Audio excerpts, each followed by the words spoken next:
Thank you, listeners, for tuning in to the Minorities Report podcast. My name is Patrick Perez Dominguez, your host. And with me today is Carl Perez, Katrina Perez. Say hi. Hey! And then we have Elizabeth Perez. Hey!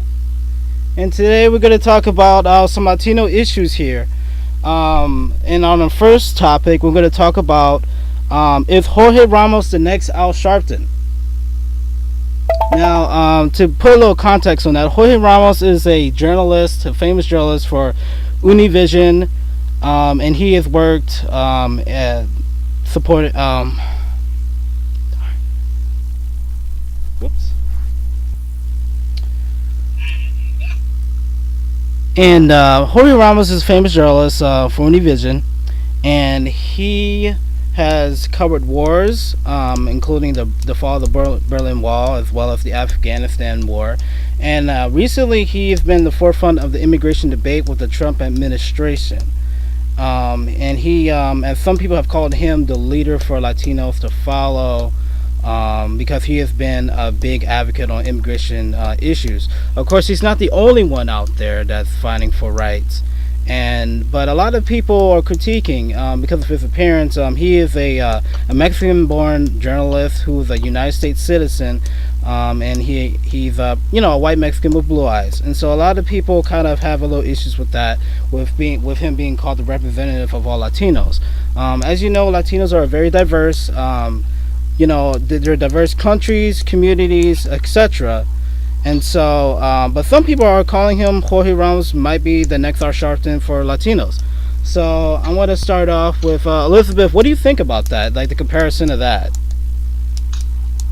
I don't think that he's much like Al Sharpton. I think the prerogative of demeanor is a little bit different than Al Sharpton's is.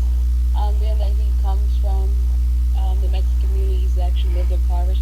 Al Sharpton has been on the up and up, so he doesn't really speak to the African American community as much anymore. So I think to compare him to Al Sharpton is a little bit out of touch. Okay, so I mean, so are you saying that Jorge Ramos actually has more in common with his community versus Al Sharpton with the African American community? I think so, being that he's come through the trenches. He started off as a Mexican, and then he got his citizenship. Al Sharpton, I don't think he's been very impoverished, so he doesn't know the actual day-to-day struggle. He's been famous since the O.J. Simpson trial, and then he's just been trying to be a voice for the black community, and it hasn't really worked for him. Okay, well, I mean, to kind of start off, we're not quite sure if Jorge Ramos started off poor. We know that he was born in Mexico, but we're not quite sure. I mean, he has worked very hard to get where he's at. I know he's worked in journalism for a very long time, so I mean he's taken a lot of risks to get to where he is. So he does a few programs. Like I believe he's done a documentary on the rising of hate. That kind of documents what some Americans in the U.S. feel about immigrants, and then also the Trump. This was actually slightly before Trump was voted president of the United States, but he's done stuff like that. But I'm not quite sure if he knows the struggle. I mean, because obviously he doesn't know the struggle of a black Cuban person who's living under Fidel Castro or his brother. I'm sure he doesn't know how inner city Puerto Ricans or Dominicans in New York feel, So it's to me, I kind of feel like he's not representative of all Latinos. I mean, he's mainly representative of maybe Mexico, Central America, South America, possibly. I mean, it just kind of depends. So Carl and Kat, I just want to hear your guys' opinion on that. Well, I want to remind you all to speak up so I can hear you. So, I hope that he's not like Al Sharpton. I mean, Al Sharpton to me is like an ambulance chasing lawyer. Those type of people who are action lawyers who just run and chase next medical malpractice. That's what Al Sharpton is. And I think it's irrelevant, not into the voice of Black America. And I think hopefully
Well, so I mean, he's been a prominent reporter for Univision, and as you know, Trump is pretty much at war with Univision ever since they dropped the pageant after he said some derogatory comments about Mexican nationals. So, I mean, Jorge Ramos steadily kind of brings the narrative to the mainstream audience, which is the American audience, not only through Univision but also through Fusion, which is meant for English-speaking Latinos. And just to kind of mention on your part about Puerto Ricans, you're right. Puerto Ricans are United States citizens. I mean, of course, a lot of Americans don't actually quite realize that because they also speak Spanish. So it's like when like a Puerto Rican off from the mainland, if he starts speaking Spanish, some people automatically assume that he's not necessarily American. So I mean, there's kind of like that narrative there where I guess people are still trying to normalize people speaking Spanish in America. You know what I mean? Because a lot of countries have three official languages, yet we still have one, and then we have the prominent language of Spanish, right? Actually, we don't even have an official. We No. all speak English. Okay. Well, I mean, the mainstream narrative is that if you're American, you speak English. I mean, a lot of people have said that, and I obviously disagree with that. I think you can be American and speak multiple languages. In fact, I think the reason why we actually outsource a lot of jobs outside of America is because we don't have people that speak a secondary language other than Spanish. Well, I think we outsource secondary jobs because A, it's cheap. I mean, third world countries are happy to make 10 cents, 15 cents an hour versus first world countries who expect 10, 15, $20 an hour. I mean, there's a big difference. Plus, you gotta look at the cost of things there and cost of things here. Mm-hmm. Even though it may be cheaper there, bringing it over here, tack on tariffs and other prices, it's pretty more, it's expensive, So, inflation here is, significant as well as inflation there. So, I think outsourcing isn't about the language. I think outsourcing is people getting greedy, underlining the cut of manufacturing so that they can, price it exorbitantly to make money off the finished product. Mm-hmm. Well, just get back on topic real quick. I do agree that Go ahead. Yeah, I mean, I know we kind of strayed a little bit, but yeah, I agree with you though that I mean, obviously it is cheaper to outsource a job to a third, to another country because things are not as expensive over there as it is over here, and vice versa. So, and then they also have skills that we prioritize, and unfortunately, I think in schools we haven't really. I mean, I think U.S. schools are getting better, but I noticed that we're still outsourcing jobs for engineers and scientists and all that. You know what I mean? Of course, a lot of that has to do with the fact that we also have to pay for this education. This stuff is not cheap. You know what I mean? A lot of countries, you actually can go to college for free. Well, in some countries you can, but not a lot. But it's still, like in Saudi Arabia, you can go to school for free. You know what I mean? If you make grades,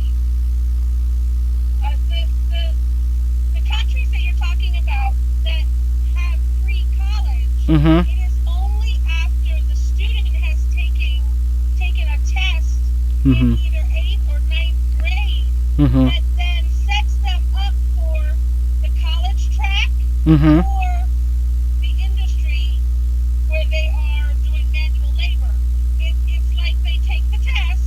Right. And if they pass the test, then they are on one track, collegiate, university, or they are industrial, and it all depends on that test that they take. So wait, what you're telling me is that 8th and ninth grade, you're pretty much taking an aptitude test that's gonna hold you for the rest of your life. So if you become a dentist through this test, you can't become an engineer because the test has already said, well, you're a dentist and that's what you're gonna be. Exactly. Wow, that's a little rigid. So I guess there are some pros and cons to free education in some countries. In the U.S., obviously we can pick whatever we want, whether it's the wrong or the right choice. I remember I spoke with someone regarding that just the other day, where she's going to be an attorney, but at first she wanted to go to medical school, and then a teacher who had tenure was like, "You don't want to do this." And she found out that it was the right decision to actually become a lawyer versus I believe she wanted to be a mortician. So uh, you know, that job is not exactly glamorous. But just going back on topic here about Jorge Ramos, I totally agree that Jorge Ramos kind of represents one. I mean, at the most, maybe I'm gonna say he represents the Mexican people, obviously, but I'm sure that he's also well cultured to know about other cultures. But I think every person who describes themselves as Latino has their own problems. You know what I mean? Especially in America. I mean, you also have the identity issue where a lot of people, instead of saying their race, they'll say their parents' national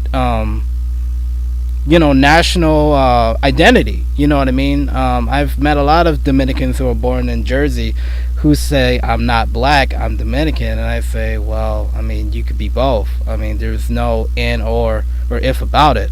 You know what I mean? But at the end of the day, whatever you perceive yourself or you insist that who you are, that's your personal, um, thing to call for. So I mean, let's move on here. I guess the question is, why are Latinos in front of immigration? Now, I know Carl and I, we kind of talked a little bit about that in the last podcast, kind of regarding that. Kat, why do you think that Latinos seem to be in front of the immigration, issues at hand?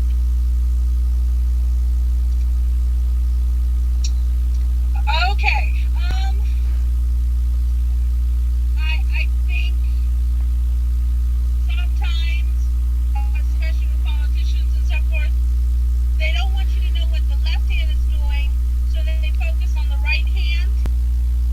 Hmm. And we have in the United States, we have two borders. We have our brothers and sisters to the south of us, and then we have brothers and sisters to the north of us. But instead of talking about both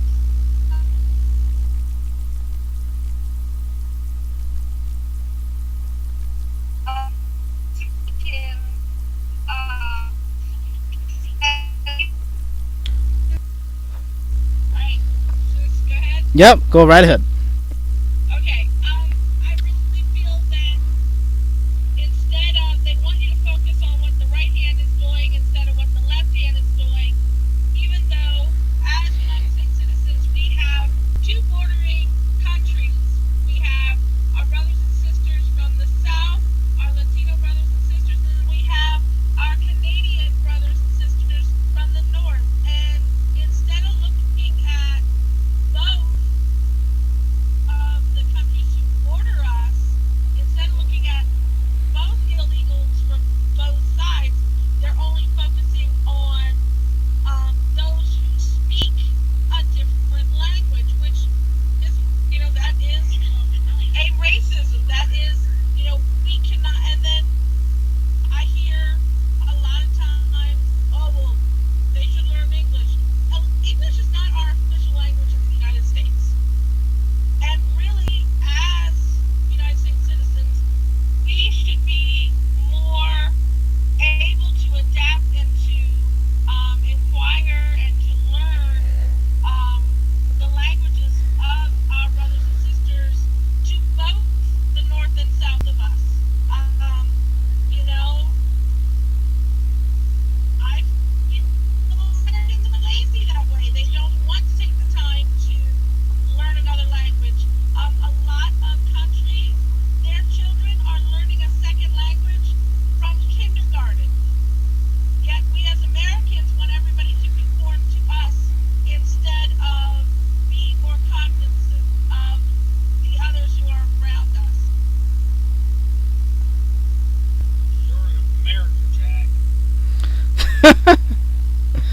Really, Carl? I do agree with you on that. I think Americans over time have become a lot more tolerant of other, cultures and races, but there still are some issues. I mean, it's kind of come a lot. A lot has come out during, and during the Trump's run for presidency and even afterwards. So I mean, you see a lot more instances like that. But you know, Carl, what do you think about that?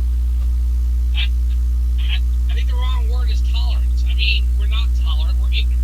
I mean, Mm-hmm. it's what it is. Instead of being tolerant, we need to be compassionate. That's a different story. Mm-hmm. Passionate is when we see people who are struggling and trying to make things happen, and we just kick them off the curb. Having compassion means that we understand their plight, because we once were there, and we bring them alongside and we help them make it towards the American dream. Being tolerant just means, well, I can tolerate you if I don't have to look at you any longer, and I can talk about you behind your back. When you need Mexican folks, you need them, and they're great. But yet, when you don't need them because you think they're taking all your jobs, then all of a sudden, let's go stretching out all the illegals. Mm-hmm. Trump Towers took out all the Mexicans out of their place of employment. Donald Trump will be having to feed his whole place by himself. Matter of fact, let's take his wife, because she was illegal before she even became legal, overseeing her visa. Mm-hmm. Man, I don't know how you figured that one out, because a lot of times when you overstay your visa, there's really no way out. Um, there really isn't. I mean, a lot of times people even have to, because I know that in some immigration practices, when stuff like that happens, either you need a really good lawyer and a really good judge that's going to hear you out, because a lot of times judges don't even have the power. Yeah, but a lot of judges don't even have the power to be like, well, I can bend the rule on this one. Like, a lot of times they're kind of like have to stick to the law versus like that. But I don't know how that even happened, because But Mhm. remember, money talks louder than law. Yeah. He who has the money changes the law. Mm-hmm. Changes the mind of those who can influence the law. And the law changes by it. In the White House and the cabinet, who get to change it towards who? Towards the immigrants. Let's blame the immigrants. The immigrants are the problem. We've had this problem for centuries. Mm-hmm. As I say, that the reason why we're seeing the return is because African Americans are the problem. I Mm-hmm. mean, it makes no sense. The problem is that we are very self-centered and very Anglican-centered, that we don't think about the other people among us as with compassion and Mm-hmm. love, period. Yeah, I definitely agree. I think with compassion, anybody can band together and like defend another person that's down and out. I mean, that's what America was about in the first place, was to band together. And unfortunately, we all know the controversies of the founding of this country, so I'm not going to go into that. That's another podcast. So yeah, so let's move on to the last topic. I know we're kind of blazing through these topics like water, but it is what it is. What do you guys think of Latinos being considered a race in itself? Now I actually looked at the recent census that we had, and I realized that there was, on the census, at least in Minnesota, it stated, "Are you Latino or Hispanic?" And I checked yes, and then it said if you have checked this, then don't check a race. So I thought that was a little odd, because I mean, as I'm sure you and I both know, Latinos are like, it's an ethnicity. It's not a race. So anybody could be of any race, would be a different ethnicity. So, what do you guys think about that? Do you think that maybe, to simplify it, maybe Latinos should be a race, or what do you guys think?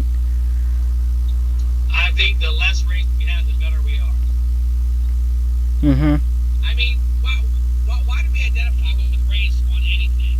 So that we can discriminate, or so that we can make brownie points for multiculturalism? I mean, if you're American, you're an American, period. I don't understand why we need to check race. Well, I think to your credit is like, even if we don't look at the person, like for instance, if you go through applications, some people might actually go by a person's name. You know what I mean? And then they could even discriminate based off of that.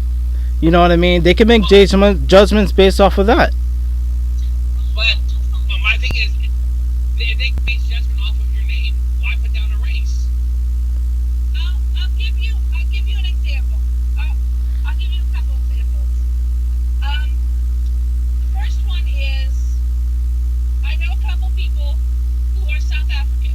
Now you sound really, No, really, really, really. no. Stop. Listen. Donald Trump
Hmm.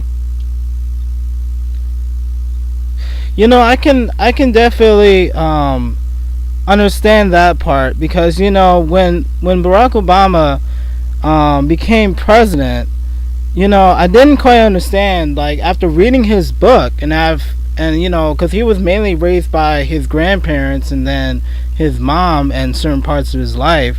He led a very different life compared to the average, like, African American person. Right, So exactly. the thing is that some people looked at him and said, I can identify him by the way he looks.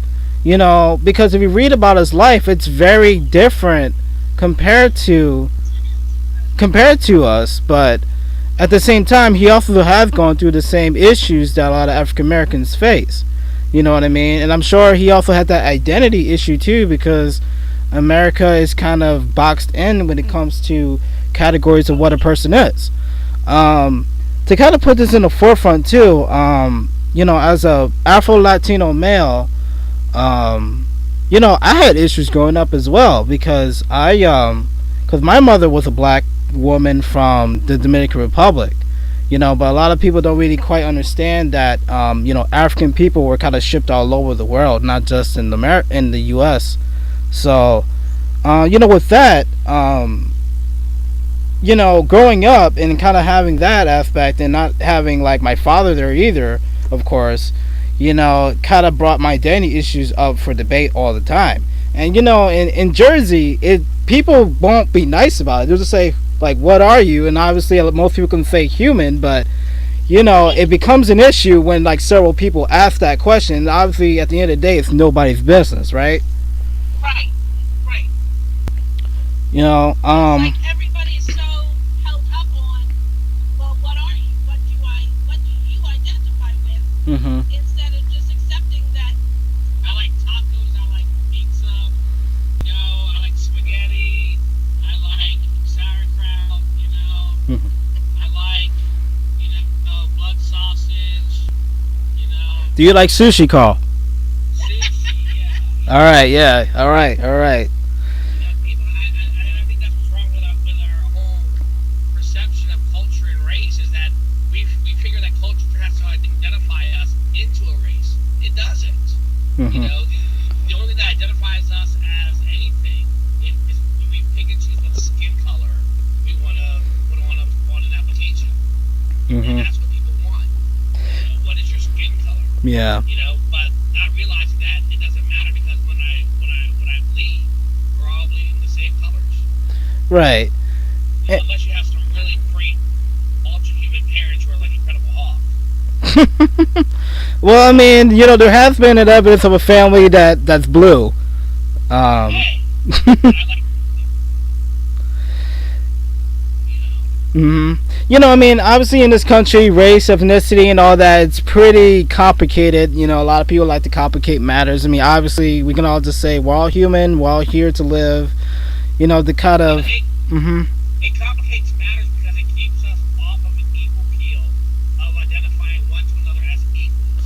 It Yeah. keeps us being able to point the finger of them versus us, and them less than us, and Hmm. I'm better than they are. Hmm. And see, that's and then been you got, the problem with how we rise and how we fall. Hmm. Because we can't get the darn plank out of our own eye while we're sitting there trying to shove it in someone else's. Right. But a lot of times too, and I've had to deal with this too in my own, where I'm also a big supporter of undocumented immigrants. And a lot of people, some people have said, well, that's because you're Latino, and I'm like, well, and your mother was an immigrant.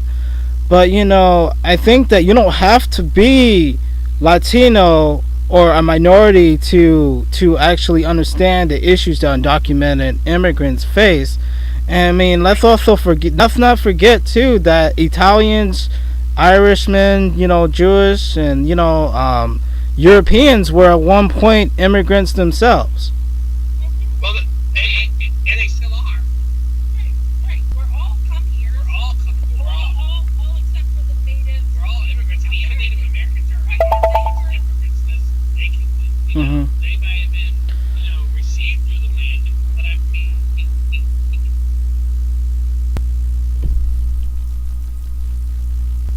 All right, go ahead. I said no one's original to any one place. We all move. We all shape. I mean, we're all immigrants of one to another.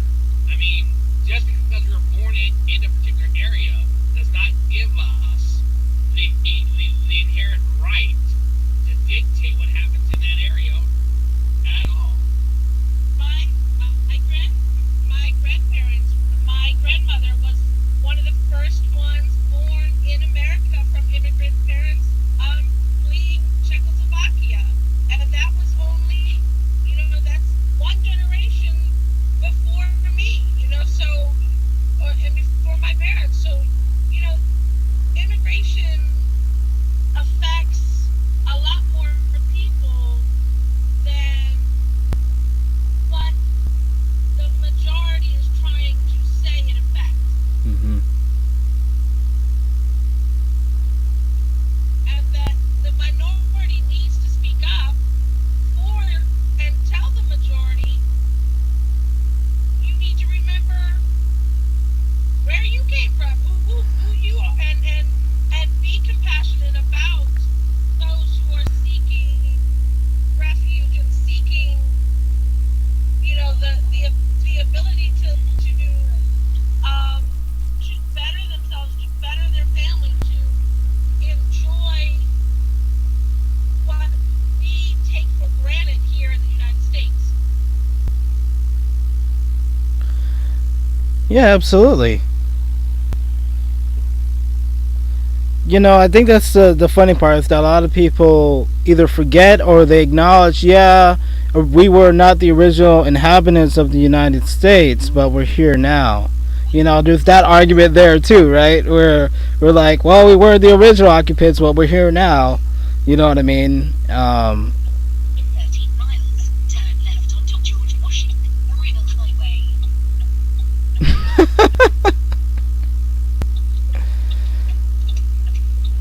You guys got 13 miles until you got to get to your destination.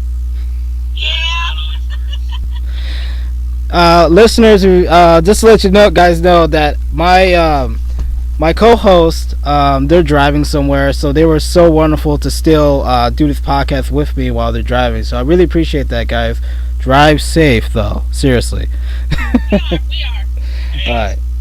it's a hand-free setup here. We're good. Oh, hand-free setup. Okay, I'm not gonna say the state you're in because I don't want you to get in trouble. In Minnesota, we can't even do that. Are you serious? Oh yeah, for sure. We'll get a ticket. Well, I mean, wow, that just sucks. What's wrong? They can't multitask there? I mean, honestly, we've had so many times when people have crashed their car due to Snapchat. Oh, well, Oh, no, that's ridiculous. Snapchat's not hands-free. Right, but the thing is that an officer's not gonna know if you're doing Snapchat or if you're just talking, just by looking at you. You know what I mean? All they're gonna see is you have a phone either to your face or you're talking to a phone or you're looking down and not at the road. I don't really know how officers actually figure out if you're on the phone or not. I don't know if it's like a special technology, but I mean, we've had issues like that in Minnesota, and it's a very different state compared to Virginia. So, there's some things that we're a lot more liberal on than others, obviously. So, but yeah, I mean, I'm just gonna move on here a little bit. So, I mean, to kind of, so for the Latinos to be considered a race, yeah, you're right. I mean, I don't think that it's. I mean, we shouldn't have to, and also it does complicate matters if we add another one on there. Honestly, I mean, for me, I've been, when I'm filling out applications or if I'm doing a scholarship, they still ask for your race or whatever. But a lot of times when I click Latino or Hispanic, it just kind of like grays out all the other areas. You know what I mean? Because, Right. you know what I mean? So, Right. but the thing is that my experience in America is a black man who also happens to be Latino. And so, sometimes even within our own community, I know Carl can assist with this, even in our own community, we have like colorism issues too. Oh, yeah. I think sometimes we're more racist than the white folks are. Yeah, I mean, I agree because I mean, I've had a lot of prejudicial or discriminatory moments in my life, a lot of them, happen to be Latinos, and not to kind of paint, because not all Latinos are like that. A lot of Latinos are very well educated and know about their own history, but it's just a shame that when it's like, perceived to be your own people, like, I talked to our father, Papa, a lot about this regarding Puerto Ricans. He kind of does this atypical Puerto Rican narrative where, like, hey, we're all Puerto Rican. We don't do that. We don't do the whole colorism thing. But obviously, through our experiences, we know that that's not necessarily true. Exactly. Yeah. Exactly. So, anyways, I think we're all in agreement that one more race is just going to complicate matters. I think in general, race shouldn't really be a factor anymore, considering that, we all said, we're all either mixed, and a lot of us are not the original inhabitants. Although, in my ancestry report, shout out to Ancestry.com, I'm 7% native. So. How much percent native? 7%.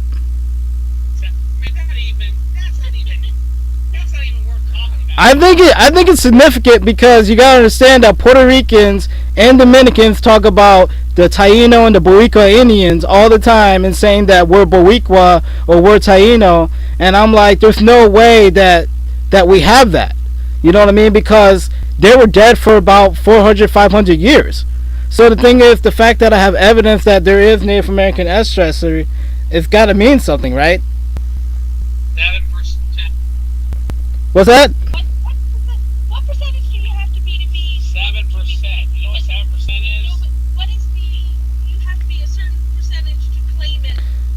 I don't know. I think you have to be 50%, but mainly I think, honestly, like, for instance, if a person who's, let's say half white and half native, like in Minnesota, they can still say, hey, I'm native. My mother is a Native American person from this tribe. They can still register as a Native American person, and then their children thereafter can still be considered native. So honestly, I've seen some Native American people who look Norwegian, and they're still considered Native American. So I think that it's a little hard to kind of pinpoint who's native and who's not. You know what I mean? So, but to answer your question, Carl, I know it's a small amount, but considering that these people died over 400 years ago and it's still in like our blood, it's still kind of, it kind of mind boggles my mind a little bit. But I mean, Carl, did you ever look at that? Because I remember I sent you the ancestry results, and I know.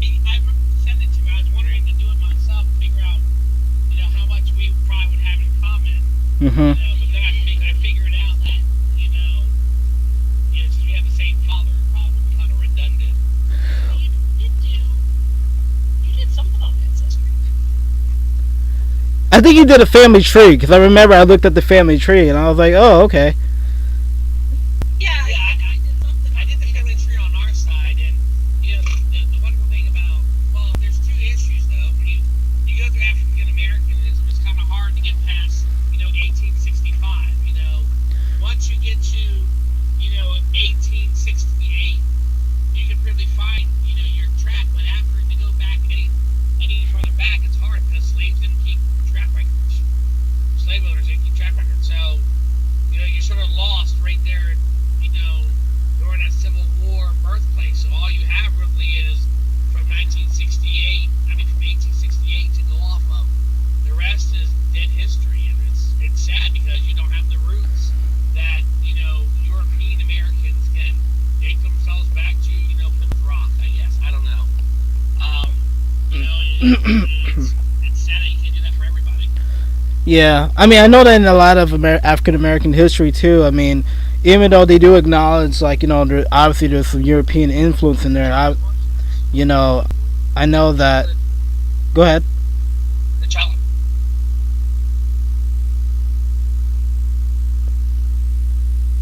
Can you hear me now? Say that one more time. Can you hear me now?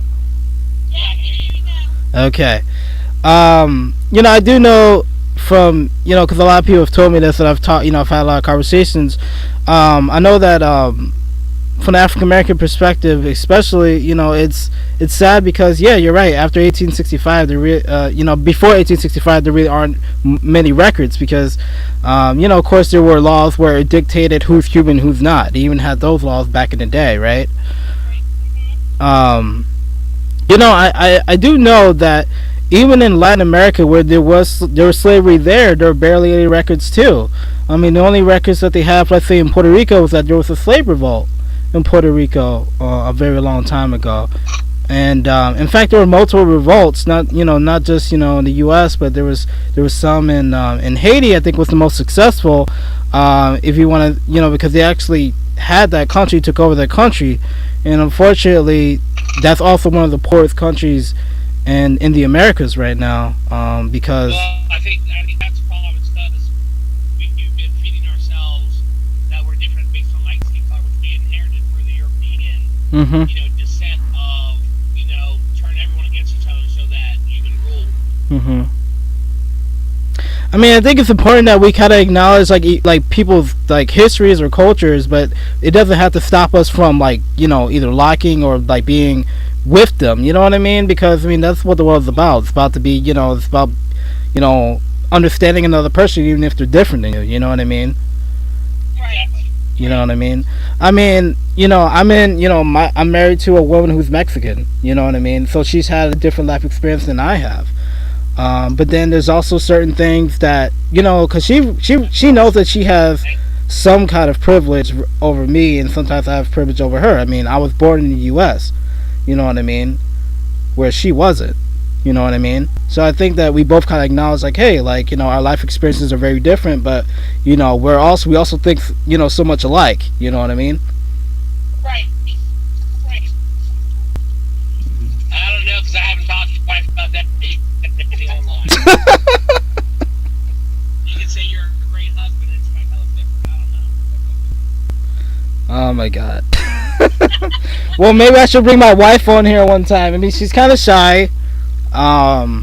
She's kind of shy, but I actually want her to meet the other Mrs. Perez.